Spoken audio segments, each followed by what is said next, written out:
तो क्योंकि मुस्तफा इनके अंदर वो तमाम इंग्रेडिएंट्स मौजूद हैं जो ज़रूरत है आज की सियासत के लिए। मुल्क में आज इन जैसे 10-15 लोग हों तो आपका मुल्क चल पड़ेगा। तो मुस्तफा साहब, अब्बासी साहब ने तो आपकी तरफ जो ज़ाहिर है दस्ते शफ़क़त कह लें इसको, या दोस्ती कह लें, या एक बड़े का जिसको कहते हैं ना कि एक आपका मेंटर होना चाहिए, कोई आपको गाइड करता है, you look up to him. आपका इनकी तरफ रुझान या झुकाव किस तरह से हुआ, of all those people around you? जी, जिस तरह शाहिद भाई ने कहा, पेरेंट्स न्यू ईच अदर, इनके वालिद का और मेरे वालिद का ताल्लुक़ था। फिर उसके बाद हमारी शनासाई रही, और फिर उसके बाद मैंने जो ज़्यादा कुर्बत हुई वो हमारे म्यूचुअल फ्रेंड जो है मिफ्ता साहब, उनके थ्रू ज़्यादा। उनका नाम बड़े मिस्टीरियस तरीके से हमारी कॉन्वर्सेशन में आया है, आप लोग बताएं। मेमनो के मंडेला ये उनका एक निकनेम है। मेमनो का मंडेला। जी हाँ। ये उनका अपना क्लेम है। अच्छा, ठीक है ठीक है। तो फिर हमारी काफ़ी मुलाकातें रहीं। उसके अंदर ज़ाहिरी बात है शायद भाई प्राइम मिनिस्टर भी रहे, एक फिर लोकल हवाले से बतौर पॉलिटिशियन भी एक जो रस्म व रवाज रहे जानता था। तो उसमें एक अच्छी पर्सनालिटी, एक काम से काम रखने वाली पर्सनालिटी, कोई इधर उधर की बातें नहीं और फोकस्ड, सादा तबीयत है। बोरिंग सी स्टोरीज है, बड़ी बोरिंग स्टोरीज है, कुछ मजा चस्का नहीं आया हमें। लेकिन हमने अब्बासी साहब की तो थोड़ी करिकुलर और एक्स्ट्रा करिकुलर एक्टिविटीज के बारे में जाना। अब आपको जिंदगी ने कोर्ट में पढ़ने के फजाइल से हमकनार होने का मौका नहीं दिया, क्योंकि आप बोर्डिंग में चले गए डायरेक्टली। नहीं, जिंदगी का एक ऑब्वियसली एक एज में इंसान एक्सपीरियंसेस से गुजरता है। हाँ, लेकिन आप नहीं गुजर पाए ना, यही तो मेरा सवाल है कि मैंने बहुत अच्छा बोर्डिंग में इंसान काफ़ी चीज़ें सीख लेता है। अच्छा, क्योंकि हसन अब्दाल कैडेट कॉलेज और लॉ तो चले बाद में आपने किया बाहर जाके, लेकिन जो वो वाला एक टाइम है, वो सारी शरारतें इंसान वहीं सीखता है उसी दौर में। और एक ऐसा एनवायरनमेंट होता है कि जिसमें बस आपकी एक दोस्त हर वक्त आपके साथ मौजूद होते हैं वो। और फिर उसके बाद ज़िंदगी में बिल्कुल I actually went down the wrong path बहुत हद तक। और फिर किसी तरीके से I don't know how it happened, लेकिन फिर दूसरा रास्ता इख्तियार किया, वरना तो मैं काफ़ी अपना बेड़ा गर्क कर लिया था। ओह अच्छा, बस फिर कोई एक शायद ऐसा होगा जिसने उस तरफ से जरा वापस खिसकाया कि भाई ऐसे आ कितने चले हैं। तो लेकिन जिंदगी लर्निंग एक्सपीरियंसेस है, बिल्कुल गुड एंड बैड सब चलता है इकट्ठा। ये एक्चुअली लर्निंग कर्व भी इंसान का यही होता है कि जब तक आपको एक झटका ना लगे तो आपकी अकल पे चीज़ आती नहीं है कि ये मैं क्या कर रहा था या कर रही थी। अच्छा, ये बताइए मुस्तफा साहब के जब हम ये कहते हैं कि बोर्डिंग और नॉन बोर्डिंग, ये एजुकेशन का डिफरेंस किस हद तक फ़ायदा देता है लोगों को? आपको बोर्डिंग कैसा लगा या नॉन बोर्डिंग जब आप डे स्कॉलर रहे होंगे? या देखिए, मुझे तो personally I was sent to boarding when I think I was young. I was 13 years old at that time. और मुझे नहीं अच्छा लगा। अब मेरे अपने बेटे बोर्डिंग में, अब आपको बड़ा अच्छा लग रहा है। और लेकिन मैंने उनको भेजा कि जब वो 16 साल की उम्र के हो अच्छा, ठीक है।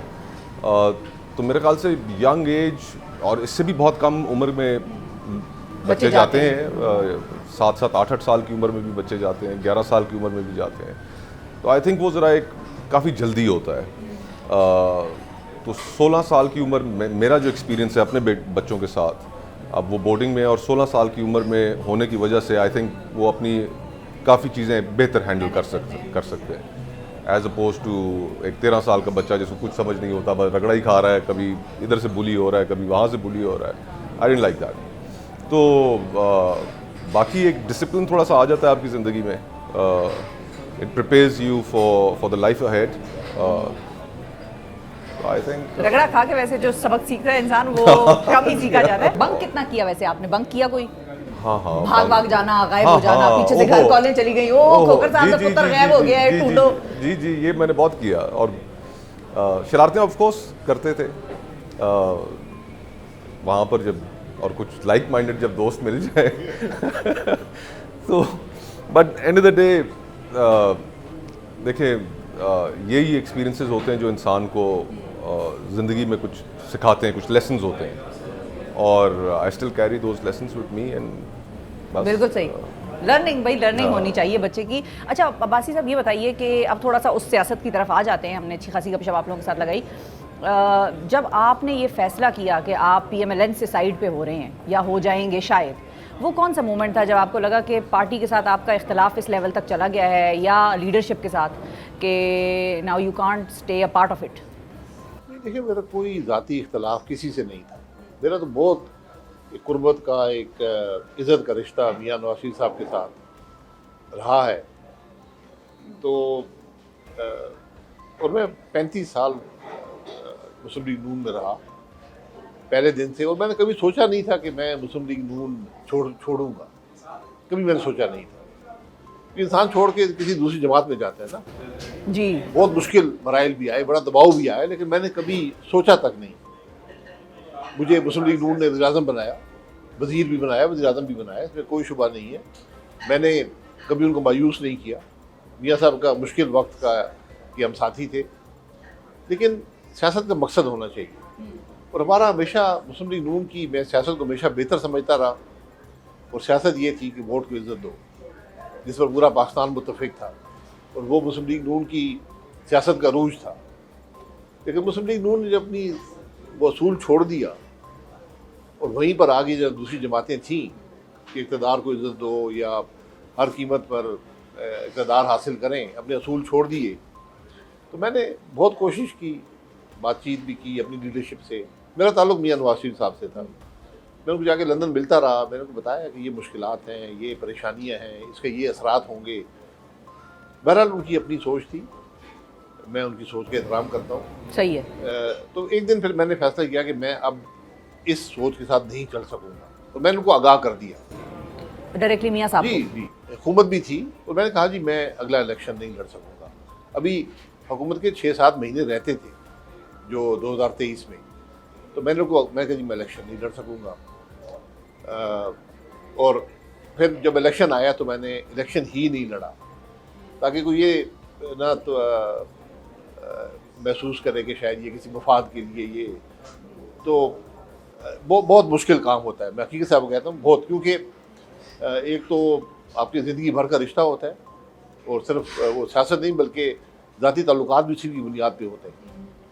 तो लेकिन मैं आज ये समझता हूँ कि ये मुश्किल फ़ैसला अल्लाह ताला ने मुझे तौफीक दी, और मैं इसको कम से कम अपने लिए और जो कुछ मैं मुल्क के लिए कर सकूँ उसके लिए बेहतर समझता हूँ। सही। बहुत अल्लाह का शुक्र अदा करता हूँ कि मुझे ये हिम्मत हुई कि मैं ये फ़ैसला कर सकूँ, क्योंकि बहुत सारे लोगों को हिम्मत नहीं भी होती डिसेंट करने की, इवन अब अपनी आवाज़ वॉइस करने की भी, वो उसी फ्लो में चलते रहते हैं। मुस्तफ़ा साहब आपकी तरफ मैं आऊँगी, एक छोटा सा ब्रेक हमें लेना है नाजरीन, और फिर मुस्तफ़ा साहब की कहानी जानेंगे कि कौन सा वो पॉइंट था कि जब मुस्तफ़ा साहब को ये लगा कि अब ये उस पीपल्स पार्टी में नहीं रह सकते जिसका जियाला भी उसको वोट ना डालने का नहीं सोचता।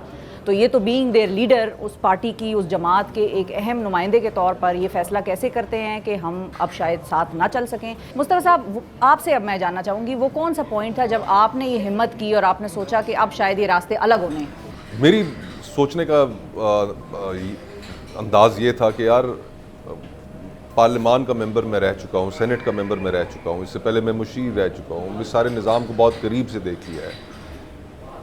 मकसद क्या है मज़ीद रहने में? अगर सेटिस्फैक्शन भी नहीं हो रही, पॉलिटिक्स के अंदर वो काम भी हम नहीं कर पा रहे जो काम हमें करने चाहिए, जिस तरह की सियासत करनी चाहिए, तो फिर व्हाट्स द पॉइंट? तो इवेंट्स 2-3 सालों से चले आ रहे थे, बिल्डअप हुआ और फिर अल्टीमेटली एक दिन मुझे खुद ही उनकी तरफ से कह दिया गया कि जनाब अपना इस्तीफ़ा दें। और हालांकि इससे पहले जिन जिन लोगों से इस्तीफ़ा मांगा गया किसी ने इस्तीफ़ा नहीं दिया, क्योंकि अगर आप सेनेट के मेंबर हैं तो आपसे इस्तीफ़ा कोई ले नहीं सकता कानूनन और आइन के रूप से। तो लोगों ने नहीं दिए थे माजी में, लेकिन जैसे ही मुझसे मांगा गया मैं भी तंग बैठा था। मैंने कहा जी बहुत बहुत शुक्रिया, अस्सलाम वालेकुम। अपना इस्तीफ़ा अगले ही दिन जाके चेयरमैन सेनेट को जमा कराया और बस फिर एक अपने रास्ते पे चल पड़ा और चल रहा हूँ। ठीक है।